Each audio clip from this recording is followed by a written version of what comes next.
Eh bien, allons-y. Donc encore une fois, bienvenue. Je suis très content de pouvoir, vous parler ce matin. N'hésitez pas à utiliser le chat pendant, mon petit laïus. Soit je rebondirai en direct et si ça matche bien avec, ce que j'ai prévu de vous dire, soit on en reparlera à la fin. En tout cas, voilà, n'hésitez surtout pas. Donc je vais commencer, pas évidemment, par une petite présentation. Donc, je m'appelle Marc Hugon. Je suis aujourd'hui directeur technique projet chez Calliope, mais je n'ai pas fait que ça. J'ai fait du développement. Initialement, j'ai fait pas mal d'open source, pas mal de projets web. Ça m'a permis d'évoluer gentiment et doucement jusqu'à enfin, passer pas mal de temps dans l'e-commerce notamment. C'est vrai que j'y reviendrai après avec quelques exemples qui tournent autour de l'e-commerce. Aussi bien chez Maison du Monde où j'étais ce qu'on appelle un engineering manager aujourd'hui, que chez 24S où j'étais CTO. Chez Calliope, donc je suis responsable de technique sur des projets pour nos clients. Je suis responsable data. Je m'occupe aussi pas mal de sujets autour de l'intelligence artificielle. Bref, je ne m'ennuie pas beaucoup. Quant à Calliope, Calliope est une société qui est presque aussi vieille que mon expérience professionnelle. C'est pour dire comme elle a beaucoup d'expérience. Une société qui intervient sur différents sujets autour du digital. Donc ces sujets peuvent être e-commerce, mais plus variés que ça. On n'est pas forcément des spécialistes e-commerce. On va travailler sur de la data, sur du cloud. On accompagne beaucoup de clients sur la transformation digitale sur ces sujets-là, en sachant que c'est une base qui est très engineering, beaucoup de techniques chez Calliope, mais pas uniquement, puisque nous allons aussi pouvoir intervenir avec nos équipes design, nos équipes produits, la tech et la data que je représente en partie aujourd'hui, et le conseil aussi. Donc, en gros, on met toutes ces compétences-là sur les différentes verticales, sur beaucoup de sujets qui sont généralement beaucoup de sujets plutôt sur mesure. On n'est pas intégrateur de solutions, on est plutôt, en tout cas, pas intégrateur de solutions tout en un, parce qu'on va parler d'architecture composable et on va parler du coup d'intégration de solutions en partie. Euh, mais on crée beaucoup de valeur ajoutée, voilà, sur toutes ces différentes thématiques. D'un point de vue technique, j'aurais pu encore mettre d'autres logos, mais ceux-là, c'est à peu près ceux du moment, ceux qui sont à la mode chez Calliope. On en a fait plein d'autres avant, on en fera probablement plein d'autres après. Ça vous donne une petite idée de ce qu'on a l'habitude d'utiliser quasiment quotidiennement aujourd'hui dans nos équipes. Et quant aux typologies de clients avec qui on a pu travailler, voilà, vous en avez ici un certain nombre. Je vous laisserai voir qui sont vos concurrents là-dedans et qui sont ceux qui vous semblent pertinents par rapport à vos propres problématiques. En tout cas, comme vous pouvez vous en douter, en 20 ans, on en a vu quelques-uns. Je vais maintenant attaquer le sujet du jour. Le sujet du jour qui est le legacy et peut-être prendre un petit peu de recul parce que pour être sûr que on comprenne bien, on soit bien en phase avec ce dont je veux parler aujourd'hui, c'est déjà de se poser la question de qu'est-ce qu'on va appeler un legacy. D'un point de vue d'abord très, j'ai envie de dire, basique, mais en même temps qui est probablement le plus pertinent. Dans ma définition du legacy, le legacy, c'est une plateforme web, parce que c'est ce qu'on sait faire et c'est ce qu'on fait aujourd'hui chez Calliope. Quand on parlera de ce vers quoi on veut potentiellement amener ce legacy, on restera sur du web. Par contre, ça peut être du B2B, du B2C, ça peut être une sorte d'extranet, ça peut être un outil voilà, divers et varié qui d'ailleurs peut aussi ne pas être que sur un environnement desktop, ça peut être aussi sur du mobile, enfin ça peut être sur différents types d'usages. Mais ce qui est important, c'est que c'est une plateforme qui a une vraie valeur ajoutée. C'est quelque chose qui répond à un besoin, c'est quelque chose qui ne peut pas être coupé, c'est une plateforme qui est utilisée, c'est une plateforme qui est nécessaire, c'est une plateforme qui a de la valeur, c'est une plateforme qui est importante en fait dans votre activité, dans votre business, dans votre métier. et c'est souvent d'ailleurs un petit peu le problème, c'est que c'est quelque chose auquel on tient. Effectivement, ça c'est la vision positive.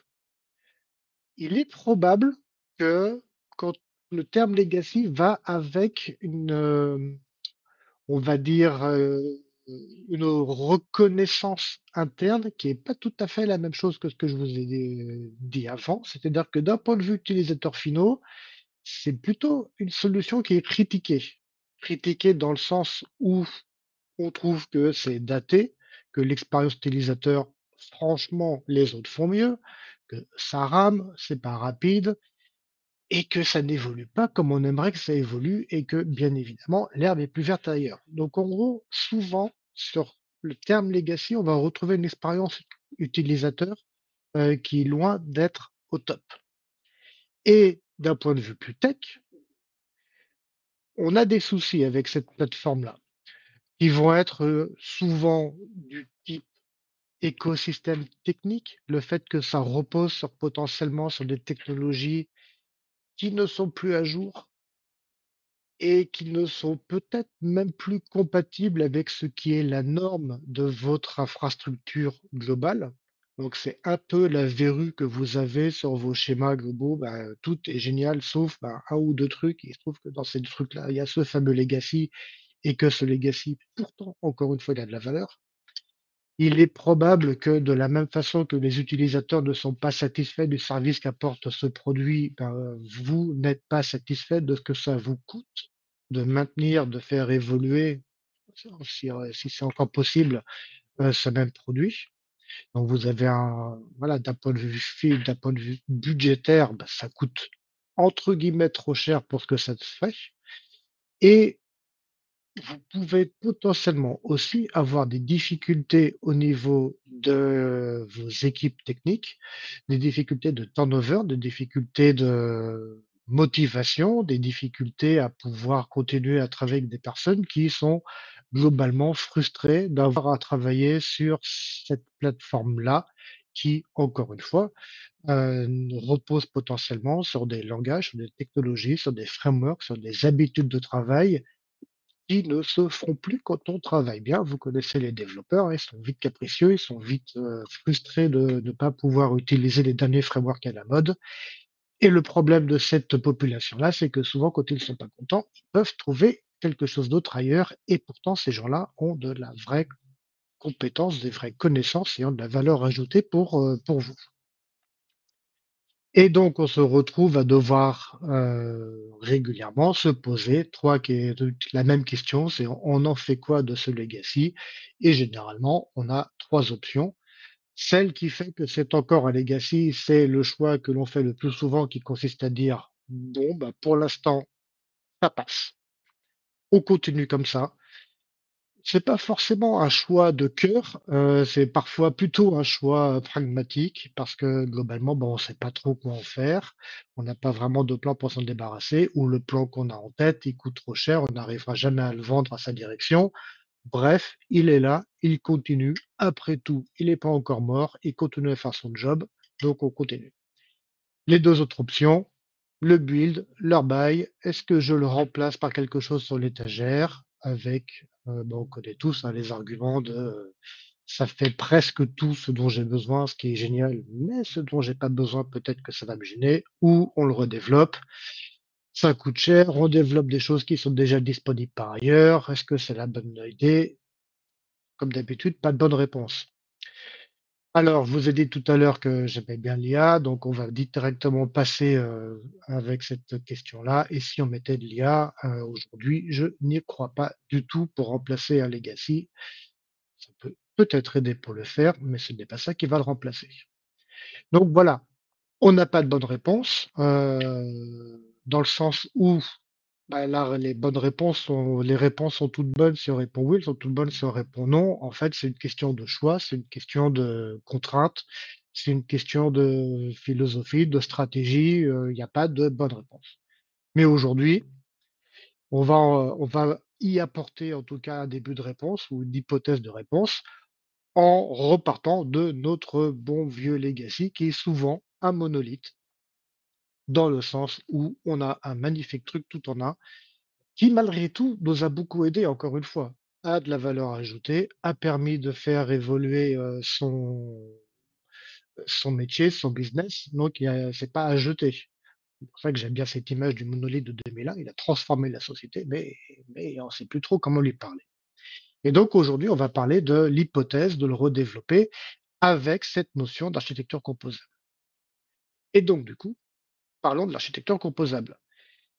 L'architecture composable, c'est justement sortir de cette vision un peu monolithique tout en un et c'est de pouvoir aller piocher dans des outils, qui sont pertinents, qui font les bons usages, qui répondent à des besoins qui sont ceux, qui sont importants, heu, mais pouvoir continuer à faire des développements spécifiques et de mettre en place une expérience utilisateur qui soit ce qu'on appelle «sans couture», entre guillemets, qu'on ne se rende pas compte que, potentiellement on a besoin de plein de choses pour, répondre aux besoins final, qu'a l'utilisateur.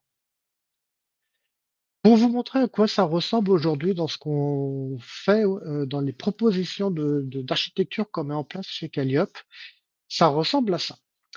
Je vais m'arrêter un petit peu. Ici, et là maintenant je peux sortir mon crayon et faire des magnifiques dessins. Ici, vous avez l'expérience client, vous avez l'applicatif, donc qui va être, encore une fois, je reprends ce que je vous disais tout à l'heure, ça peut être du B2C, ça peut être du B2B, ça peut être, quelque chose d'interne, ça peut être sur des mobiles, ça peut être n'importe quoi. En tout cas, là, c'est vraiment l'expérience client. Et l'objectif de cette plateforme, c'est de faire en sorte qu'on puisse justement travailler sur une expérience client aux petits oignons, qui fasse exactement, ce qu'on veut proposer comme, voilà, comme expérience. Désolé, je reviens un petit peu sur le même mot, j'ai pas de meilleur. Comme vous pouvez le voir ici, on a un seul moyen de communiquer avec tout ce qu'il y a de l'autre côté. Et ça, c'est un peu la force de ce type de moyen, c'est ce qu'on appelle du GraphQL. De façon très technique, il y a une seule API, que toutes ces applications vont utiliser pour tout récupérer. Et c'est un langage de requête qui permet de dire: «Bah, moi, j'ai besoin de récupérer tel type d'information pour pouvoir répondre à ce que je veux proposer à mes clients». Au milieu arrive le back for front. Le back for front, chez nous, ce qu'on utilise beaucoup d'un point de vue technologique, c'est de l'Apollo, qui est un framework open source qui permet justement de mettre en place cette logique métier qui va exposer sur GraphQL, pour les clients finaux. Alors pourquoi est-ce qu'on a fait ce choix-là?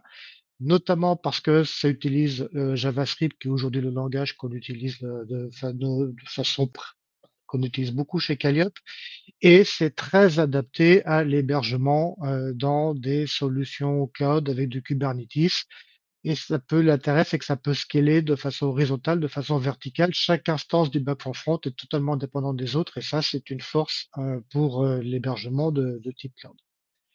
Comme vous pouvez le voir ici, il peut être accompagné, c'est optionnel, de différentes petites briques qui vont permettre d'éviter d'aller systématiquement taper dans les fameux outils qui sont potentiellement des outils sur mesure ou des outils, SaaS ou des outils que vous avez dans votre infrastructure qui, encore une fois, répondent aux besoins, qui sont les vrais besoins, mais qui sont un peu décorrélés de l'expérience client. L'expérience client, il s'en fiche de qu'on parle de CMS, de PIM, il veut voir un produit qu'il peut acheter.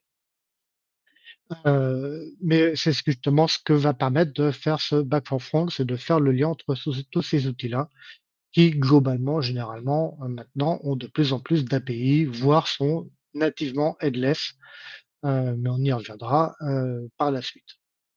Donc voilà pour le type de schéma, et la solution qu'on a l'habitude de mettre en place chez Calliope.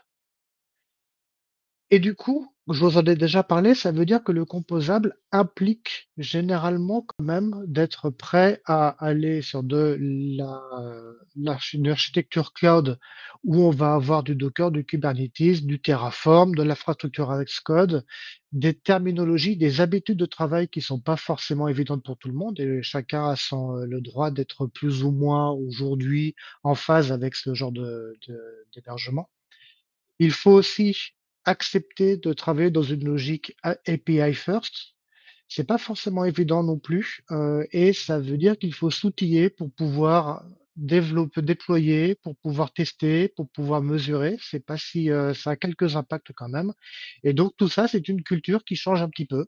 Il faut comprendre que c'est du headless, il faut comprendre qu'on va utiliser des outils qui sont finalement très décorrélés de ce qui s'affiche sur le front, ce qui ouvre plein d'opportunités, mais qui a en même temps ses contraintes et qui nécessite d'avoir cette, culture-là pour pouvoir, travailler correctement avec ces, concepts. Et du coup, ce que je vous propose, maintenant, c'est de se dire: «OK, maintenant qu'on a vu un petit peu ce que c'est que cette fameuse, ce fameux legacy, qu'on est à peu près d'accord sur ce que c'est, qu'on est à peu près d'accord sur ce qu'est une architecture composable, maintenant on y va comment?» On va commencer par, déjà s'assurer qu'on sait de quoi on parle, de quoi on part, pardon, pas de quoi on parle. Quel est le point de départ? Est-ce que ce sont des points qui vont forcément être à prendre en considération dans la façon dont on va organiser sa roadmap, dont on va tester ce qu'on met en place? Il y a tout l'aspect des dépendances. Qu'est-ce qui dépend de votre legacy? De quoi dépend de votre legacy? Donc quels sont les flux, tout simplement, quelles sont les règles métiers qui sont avec ces flux-là? Parce que ces flux-là, il va bien falloir les retrouver à un moment ou à un autre.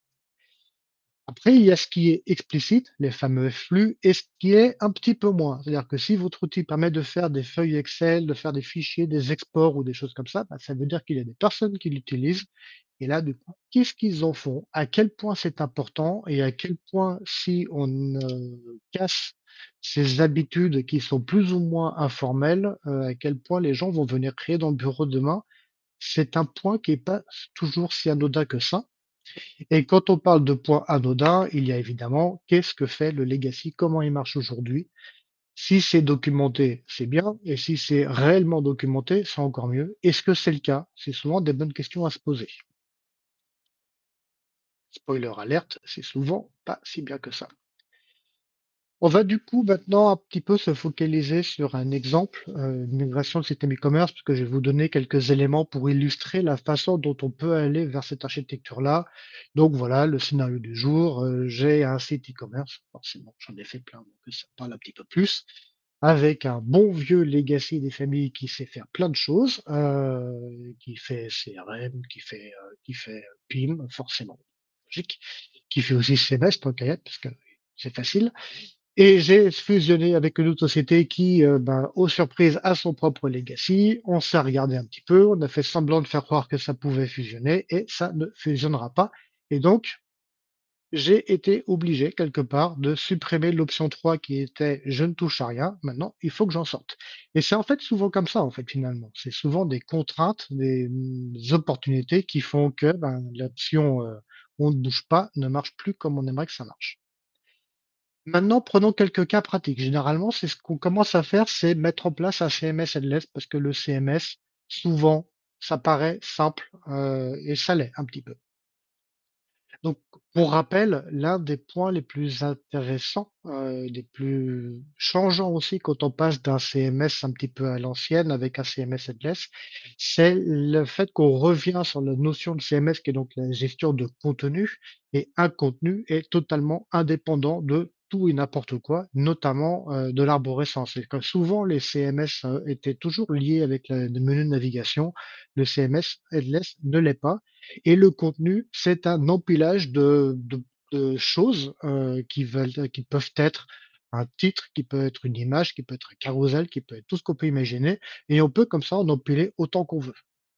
Et donc typiquement dans l'exemple, qui est le mien ici de la mise en place d'un CMS headless, par défaut, ce que j'aurais envie de faire, c'est de pouvoir, dans une page article, pouvoir afficher un contenu qui est plutôt de type éditorial.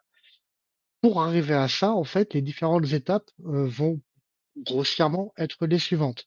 Dans le CMS, je vais créer un contenu de type article qui est fait pour s'afficher dans un produit, et pour qu'il puisse s'afficher dans un produit, je vais me contenter finalement de rajouter un type de champ article qui me permette de saisir un ou plusieurs identifiants produits. Il y a même pas forcément besoin d'avoir beaucoup d'intelligence à ce niveau-là. Encore une fois, c'est vraiment un champ et je mets les numéros de produits qui correspondent au texte que je suis en train d'écrire.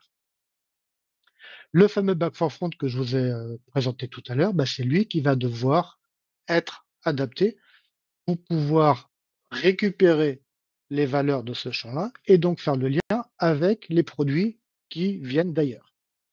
Et c'est ce qui va lui permettre, du coup, d'exposer d'un point de vue front,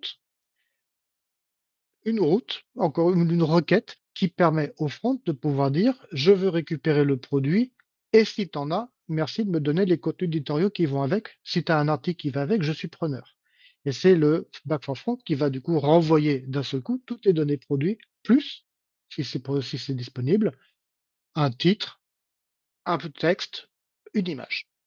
Et ensuite, c'est le front qui, du coup, bah, va récupérer tout ça dans un seul JSON et va pouvoir faire sa mise en forme et faire sa mise en page. Donc, le produit récupère bien le contenu qu'on a saisi dans le CMS. Schématiquement, c'est ce qui se passe. Ensuite, on parlait du produit. Généralement, quand on fait de l'e-commerce, on met en place à un moment ou à un autre un PIM, qui sont bah, les outils qui sont vraiment faits pour gérer des produits. Et donc, du coup, la cible, bon, on la connaît, elle est assez simple d'une certaine façon. La cible, c'est que le front puisse aller puisse appeler le back for front pour récupérer les informations liées à un produit, un get product by ID par exemple. Ce back for front, il faudra qu'il aille récupérer ces informations dans le PIM. Idéalement, parce qu'un PIM, c'est pas forcément fait pour avoir beaucoup de trafic. On mettra en place un cache qui permettra au back for front d'utiliser ce cache pour renvoyer des informations qu'il connaît déjà, donc il n'a pas besoin du PIM pour aller les récupérer, ce qui permet d'accélérer les temps de réponse, évidemment. Et bien évidemment, il faut gérer un purge de ce cache pour pouvoir se mettre à jour si les informations produits changent. Ce qui peut se faire de plein de façons différentes, il peut tout simplement expirer, mais ce qui se fait le plus aujourd'hui, c'est que le fameux PIM, il est capable d'appeler, bah, une URL, un webhook au niveau du background pour lui dire: «Hey copain, ce produit-là, il a changé, donc expire ton cache». Donc ça, c'est la cible et on va avoir une étape intermédiaire, en fait. L'étape intermédiaire, c'est qu'on va bien avoir la route du back for front, le get product by ID. Par contre, dans une étape intermédiaire, on va essayer de s'arranger pour que le back for front, il aille dans le legacy pour récupérer les données correspondant au produit, parce que le PIM, ça va arriver plus tard. Et donc, le cache qu'il va mettre en place, c'est pas un cache par rapport au PIM, c'est un cache par rapport à ce fameux legacy. Donc, en gros, l'idée sur cette phase intermédiaire, c'est d'utiliser le legacy qui est jusqu'à maintenant fait et back-office et front office. On coupe le côté front office et on l'utilise finalement comme une sorte d'outil headless.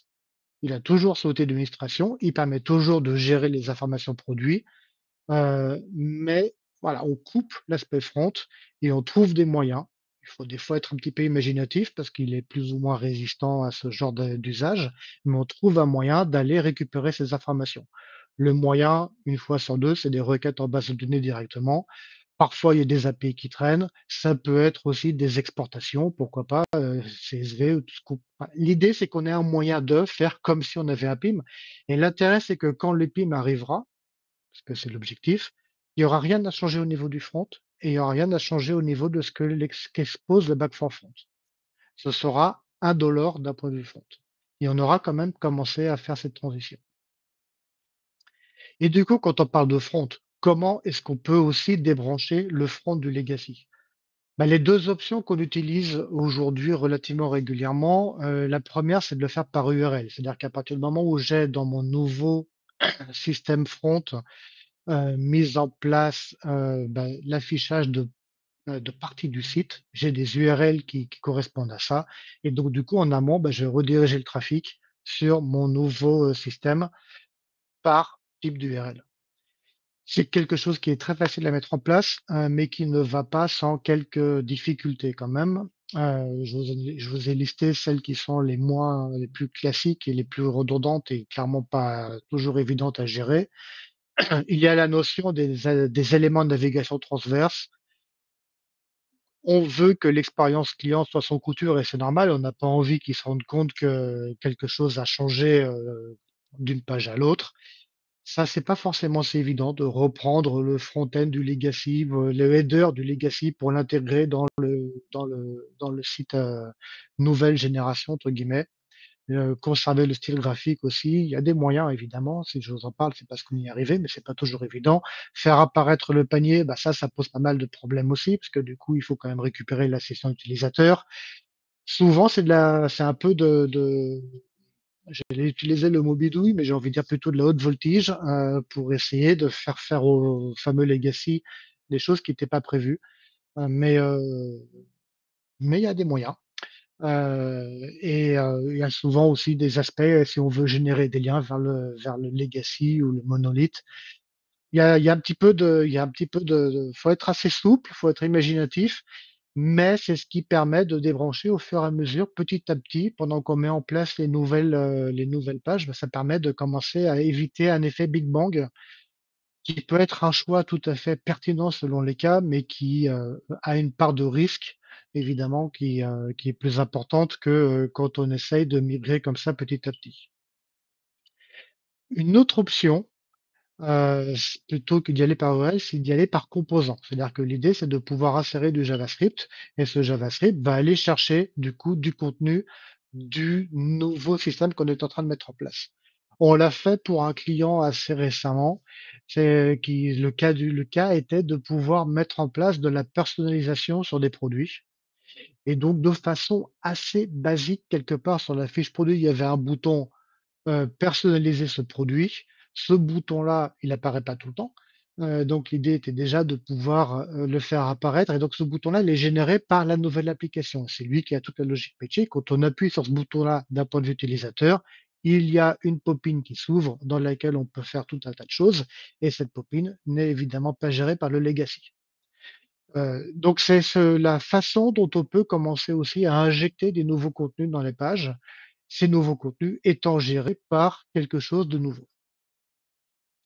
Voilà quelques cas, qu'on a l'habitude de voir, qu'on a l'habitude d'utiliser, qui permettent de commencer à partir sur une logique de transition incrémentale, plutôt que de transition avec un big bang qui, encore une fois, n'est pas forcément à rejeter, mais qui a un effet tunnel, qui est, toujours un peu plus bah, un peu moins vendeur d'une certaine façon, un peu plus stressante pour les équipes, et qui est un peu moins souple pour s'adapter par rapport à un contexte qui peut changer. Et du coup, je peux aussi vous parler de quelques conseils. Là, je viens juste de faire un petit peu de spoiler sur ces conseils-là que je peux vous donner pour vous lancer dans ce type de migration. Le premier, c'est assez, ça semble basique, mais pourtant, ce sont des motos quelque part qu'il faut avoir en tête en permanence. C'est important d'avoir un objectif qui est clair. C'est important de travailler sur une roadmap, d'avoir des temps qui sont prévus, d'avoir d'avoir un cadencement qui est anticipé, de savoir à peu près où on va. C'est important aussi d'avoir des estimations, de l'avoir calibré, de savoir à peu près du coup quels sont les jalons qu'on s'est donnés. Mais c'est encore plus important d'accepter hem, que il va se passer quelque chose qui n'est pas forcément prévu. Il est très probable que, ne serait-ce que l'objectif, il y aura des choses qui vont évoluer. Il est aussi plus que probable qu'il va y avoir des opportunités qui vont se présenter, que ce serait dommage de ne pas accepter ces opportunités sous prétexte qu'elles viennent changer un petit peu trop profondément le plan qu'on a écrit à la base. Et enfin, comme toujours, les estimations sont aussi fausses que ce qu'elles peuvent l'être d'habitude. Un développeur, n'importe qui fait des estimations en étant convaincu que son estimation est parfaite, mais la réalité est toujours différente. Donc, on se posera systématiquement, vous poserez systématiquement des questions telles que est-ce que ça c'est une opportunité ou est-ce qu'au contraire c'est un bâton dans les roues? Comment est-ce que je vais pouvoir revoir mon plan? Quel va être l'impact? Comment est-ce que je vais m'adapter pour le revoir? Et quand ça rame, quand je ne suis pas content de la livrabilité, quand j'ai des jalons qui ne sont pas respectés, est-ce que c'est parce que on suis en train de monter en compétence et ça me coûte un peu plus cher que ce que j'avais prévu, mais en fait, finalement, c'est un temps qui est bien investi, ou est-ce que c'est inefficace? Parce que c'est ça qui va vous permettre aussi d'adapter, d'adapter ce que vous allez faire par rapport à ce que vous arrivez à mesurer. Je vous ai parlé un petit peu des fondamentaux d'un point de vue connaissance, de votre écosystème de base, mais comme je vous l'ai dit, l'architecture composable, ça implique d'utiliser, ce qu'on peut faire aujourd'hui dans des environnements cloud. Ça, c'est quelque chose qu'il ne faut pas sous-estimer parce que si vous n'avez pas l'habitude de le faire, c'est pas si évident que ça, et généralement, ça demande un temps de mise en place, qui est long. Voilà, qui est long et donc du coup, tout ce que je peux vous conseiller par rapport à ça, c'est de ne pas le sous-estimer d'une part et d'aller jusqu'au bout du test. C'est-à-dire de si vous avez décidé d'utiliser Terraform, bah, mettez-le en place. Après une application qui fait coucou et qui fait pas grand-chose, mais cette application, déployez-la sur ce qui sera votre production, déployez-la de façon automatisée. Si en plus vous savez déjà que vous allez avoir des interactions avec des systèmes d'authentification, que vous avez des problématiques de configuration de réseau un petit peu particulières parce qu'il y a des systèmes de sécurité et autres, faites en sorte que ce coucou qui s'affiche uniquement après ça avoir réussi à se connecter à quelque chose dans votre système. A Épargnez-vous de vous prendre ces problématiques-là dans la figure quand vous en serez à l'étape où vous êtes en train de commencer à essayer de déployer votre application qui est censée avoir déjà une valeur ajoutée. Il n'y a rien de plus frustrant de perdre à ce moment-là beaucoup de temps parce on se rend compte à ce moment-là que, ah bah tiens, mon VPN, finalement, il a pas envie de se connecter. Mon image Docker, elle a tel et tel problème et je suis en train de perdre un temps dingue à redéployer 18 fois mon application sans réussir à la faire fonctionner. Anticipez-le, ça fait mal ce genre de choses, donc faites-vous mal au début. Après, bah, ce sera un pansement qui fera et ça avancera un petit peu mieux. Et ne sous-estimez pas non plus, la mise en place de monitoring, une mise en place de centralisation des logs.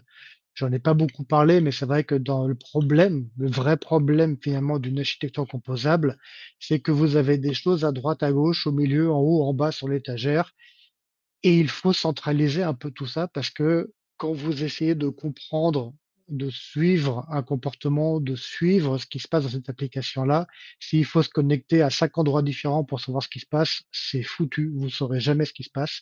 Donc il faut centraliser tout ça. Il faut être prêt à pouvoir avoir ces outils-là. Ça peut être de l'APM, ça peut être, du Prometheus, de l'Elasticsearch, il y a plein de façons de le faire, du Grafana, du Kibana, tout ça, ça fonctionne très bien. Mais là encore, il faut pas le sous-estimer parce que si ça arrive trop tard, eh bien les logs ne sont pas compatibles et ça va avoir un surcoût pour la mise en place.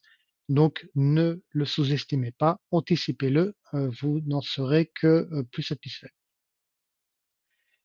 Ensuite, je ne peux que vous conseiller de passer sur du déploiement continu, de développer de façon vraiment où vous prévoyez le fait que des choses seront déployées très régulièrement, car c'est un petit peu ce qu'impose une architecture en API first.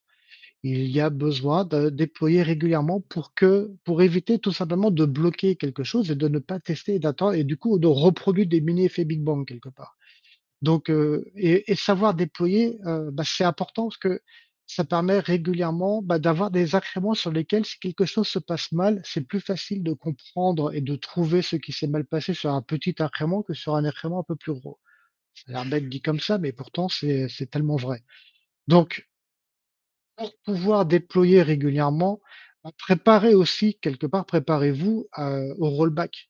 Le rollback doit être quelque chose d'anodin, doit être quelque chose, voire le déploiement peut être décorrélé de la désactivation, pardon. Ce n'est pas parce que vous déployez que c'est actif. Quand on sait faire ça, donc ça s'appelle du feature toggle par exemple, le rollback c'est juste désactiver. Donc, on ne déploie rien finalement, on désactive, ce qui a l'avantage d'être immédiat et ce qui a l'avantage aussi du coup de pouvoir tester facilement, de pouvoir même, pourquoi pas, tester sur une petite partie du trafic. Je déploie quelque chose, je vérifie sur 5-10 de mon trafic que ça se passe bien. Ça se passe bien, tant mieux, je continue à ouvrir. Ça se passe mal, je coupe, je regarde ce qui s'est passé. Et ça, c'est une façon de travailler qui permet comme ça d'être plus rassuré quelque part et de pouvoir même, pourquoi pas, déployer quelque chose qui n'est pas actif. Déployer quelque chose qui n'est pas actif, ça a plus de valeur que ce qu'on pourrait penser. Déployer quelque chose qui n'est pas actif, ça n'a pas cassé ce qui est existant. c'est déjà pas mal. On sait qu'il y a pas de régression, quand on le déploie. Et surtout si c'est quelque chose potentiellement à changer, mine de rien, des voilà, des éléments de l'architecture qui sont pas si anodins que ça. Donc voilà, déployer régulièrement, anticiper aussi vos migrations de données, parce que ce sont des sujets qui sont souvent plus complexes que prévu. Et puis, bah, tout simplement, n'oubliez pas du coup de fêter, bah, tout ce qui se passe bien, de fêter, de motiver les équipes, de motiver, aussi, vos sponsors, de leur montrer que ça se passe finalement pas si mal que ça, et que, bah, tout ce que je vous ai dit avant, bah, quelque part, ça porte ses fruits et qu'on ait toujours confiance sur le fait que l'objectif est atteignable et que ce fameux legacy, peut-être qu'un jour on l'aura plus, et surtout qu'on n'est peut-être pas en train de faire un nouveau legacy, et que ce qu'on est en train de mettre en place, ce sera peut-être plus pérenne que ce qu'on avait aujourd'hui, qu'on a plus appris et c'est un petit peu ça quelque part la promesse, du composable, c'est de se dire: «Bah, ce que je suis en train de faire, demain, s'il y a un morceau qui marche pas si bien que ça, bah, je pourrais le changer, c'est pas si grave que ça, j'aurais pas tout à changer». Et enfin, parce que c'est important de le dire toujours, tester, tester, tester. N'hésitez pas à faire des POC, n'hésitez pas à valider vos hypothèses, n'hésitez pas à lever les doutes que vous avez, n'hésitez pas à vérifier que parler des contraintes que vous pouvez avoir, que vous savez les gérer. Si, ça fait sens, si c'est utile, les tests automatisés sont toujours bons à prendre, faut pas en abuser non plus, c'est quelque chose que j'ai parfois un peu mal anticipé aussi de mon côté, mais malgré tout, ils ont beaucoup de valeur ajoutée. Et puis n'oublions jamais de vérifier que d'un point de vue impact utilisateur, ce qu'on met en place, ça se passe bien et que le côté expérience sous couture, bah, ça fonctionne. Donc là, c'est l'analyse, de type analytique, hein. C'est vraiment quels sont mes taux de transformation, quels sont mes taux de conversion, quels sont, voilà. N'oublions pas ce type d'indicateur-là, quand on mixe un legacy, quand on mixe une nouvelle architecture, pareil, n'attendons pas le dernier moment pour se rendre compte qu'on a des problèmes de compatibilité ou qu'on ne voit pas la différence, qu'on ne sait pas la mesurer. Et je terminerai avec un tout dernier conseil, mais si dans cette aventure-là, il y a beaucoup d'inconnus pour vous ou même un peu trop d'inconnus, pas beaucoup, mais un peu trop, bah, n'hésitez pas à vous entourer, n'hésitez pas à chercher, des personnes qui potentiellement, ont la connaissance, ont l'expérience que vous n'avez pas encore aujourd'hui. Ils ont pas besoin d'intervenir beaucoup pour être pertinents, mais ils peuvent vous aider à éviter de prendre des chemins qui vont vous amener dans des, péripéties dont vous seriez bien passé.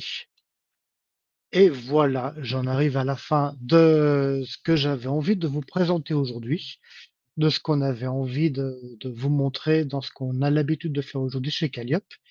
Et du coup, si vous avez des questions, pour l'instant, j'en ai pas encore dans le chat, mais si, vous êtes inspiré, n'hésitez pas, on a encore un petit peu de temps à vous consacrer. Heu, je pourrais éventuellement, vous poser la question de: «Est-ce que ça a marché?» Aujourd'hui sur les projets qu'on a faits, voire même qu'on est en train de faire. La réponse est oui, ça marche. Est-ce que ça se passe toujours bien? Il y a des étapes qui sont un peu plus complexes que d'autres. Est-ce que, ça marche aussi d'un point de vue expérience utilisateur, d'un point de vue, utilisateur, là, j'ai envie de dire interne? Heu, la réponse est clairement oui, heu, mais c'est vrai que, j'en profite pour vous remettre mon email, mais c'est vrai que je me suis rendu compte sur à peu près tous les cas que j'ai vus, que passer sur un outil headless, ça demande un effort. C'est pas si évident que ça. Concernant la question: «Est-ce que le back for front ne devient pas un monolithe déporté?» Ah, la question des microservices. Alors, plusieurs, choses. Oui et non. Alors non, parce que vous avez quand même tous les outils que j'utilise derrière. C'est-à-dire que dans l'exemple, dans l'architecture que je vous ai montré ici, il faut pas oublier qu'on a quand même déporté tout ça. Donc tout ça, ça ne fait plus partie du monolithe. Donc ça, ce sont des outils qui, ont toutes leurs, bah, tous leurs attraits, tous leurs talents, j'ai envie de dire et tout ce qu'ils savent bien faire et ça, c'est sorti du monolithe, et ça sorti du legacy. Donc à ce niveau-là, c'est plus, si vrai que ça. Concernant l'aspect microservices,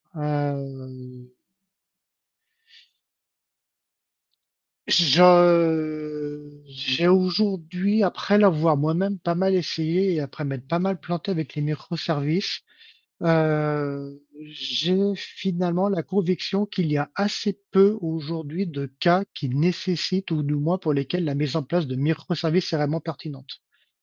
Heu, Notamment parce que le microservice nécessite pour que ça fonctionne bien, un microservice doit être complètement homogène, il doit être complètement indépendant, il ne doit même pas savoir que quelque chose d'autre existe. Et c'est souvent compliqué. Je vous donnais l'exemple tout à l'heure, de pouvoir, de façon assez schématique, d'un point de vue front, appeler un endpoint qui va me renvoyer tout ce dont j'ai besoin pour, créer ma page. Bah, le concept des microservices, je pense, c'est le contraire. C'est-à-dire que pour chaque élément de ma page, je vais appeler le service dont j'ai besoin. Et typiquement, dans mon exemple, on va passer de d'ingénieur front-end qui va appeler un seul service. Attendez, je suis en train de me rendre compte que je n'ai plus des courants. Ma batterie va me lâcher. La magie du direct. Ça s'était débranché. Voilà, c'est réparé. Je vais rester avec vous encore un petit peu. Donc, excusez-moi. Donc, on passe d'une page sur laquelle un développeur front va récupérer d'un coup tout ce dont il a besoin à une page où le développeur front doit avoir la compréhension des microservices qu'on a mis en place, qui existent, pour savoir où il doit aller chercher l'information dont il a besoin. Je dis pas que la pertinence, je ne critique pas la pertinence des microservices, mais ça amène un niveau de complexité qui est pas évident. Et de même au niveau des déploiements des microservices et encore une fois, de réussir à garder le fait qu'ils soient vraiment ciblés sur un besoin particulier, c'est loin d'être évident. Donc, si en tout cas on fait le choix du microservice, effectivement le back for front n'a plus lieu d'être. Mais pour moi, il y a assez peu de cas. Alors c'est vrai que les Netflix et autres, cadors ont tendance à démontrer que dans leur cas, ça marche très, très bien. Mais ça l'est, c'est pas si évident que ça à mettre en place. Merci pour votre retour. Si vous avez d'autres questions, n'hésitez pas.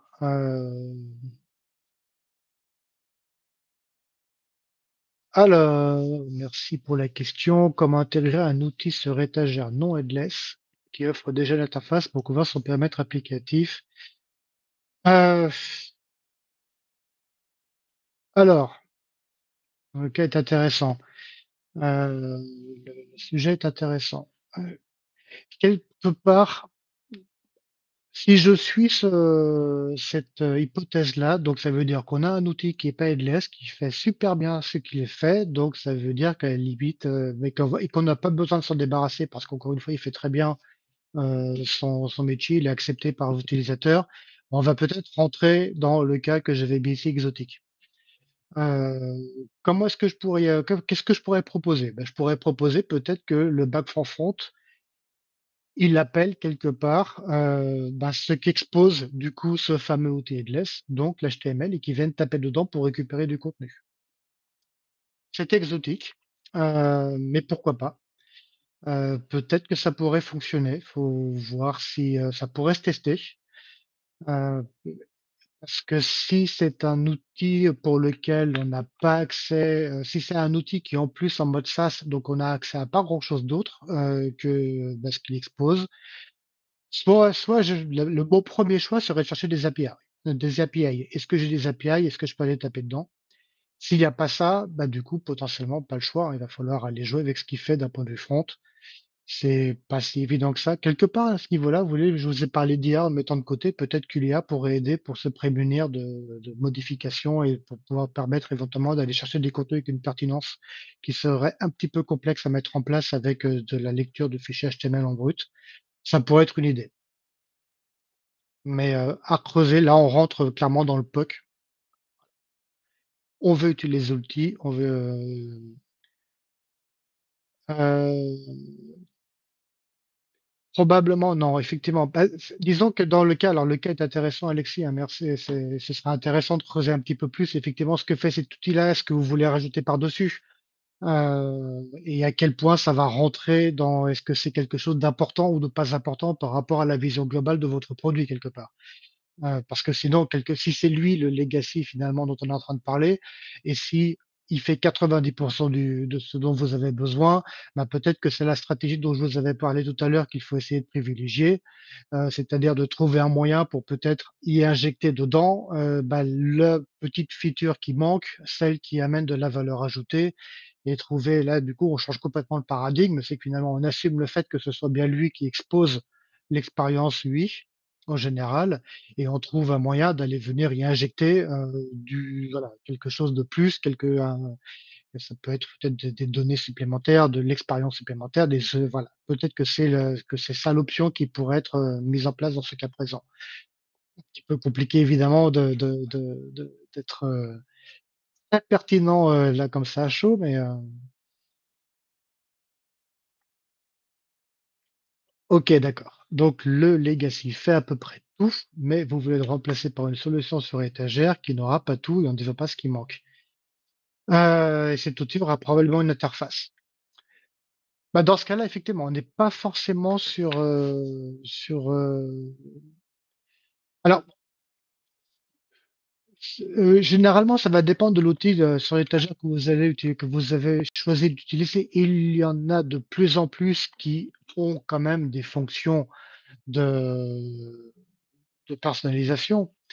Mais si c'est pas le cas, il faut être un petit peu plus imaginatif. À la limite, Alexis, ce que je vous propose, c'est je peux vous recontacter, on peut rediscuter et parler plus précisément de quel est ce produit-là, de ce que vous voulez faire et voir si je peux vous aider à avoir des idées supplémentaires. Parce que là, j'essaye de tourner un petit peu autour du truc, sans trop en savoir. Donc, c'est un peu, vous l'avez compris, j'essaye de faire preuve de tout ce que je peux en termes d'imagination.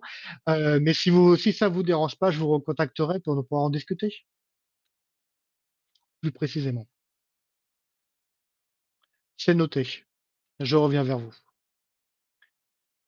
Est-ce que vous aviez d'autres questions? Sinon, bah, je suis arrivé au bout du temps qui était prévu. Donc encore une fois, j'espère que ça vous aura intéressé et au plaisir de vous recroiser, de rediscuter avec vous et bonne journée à tous.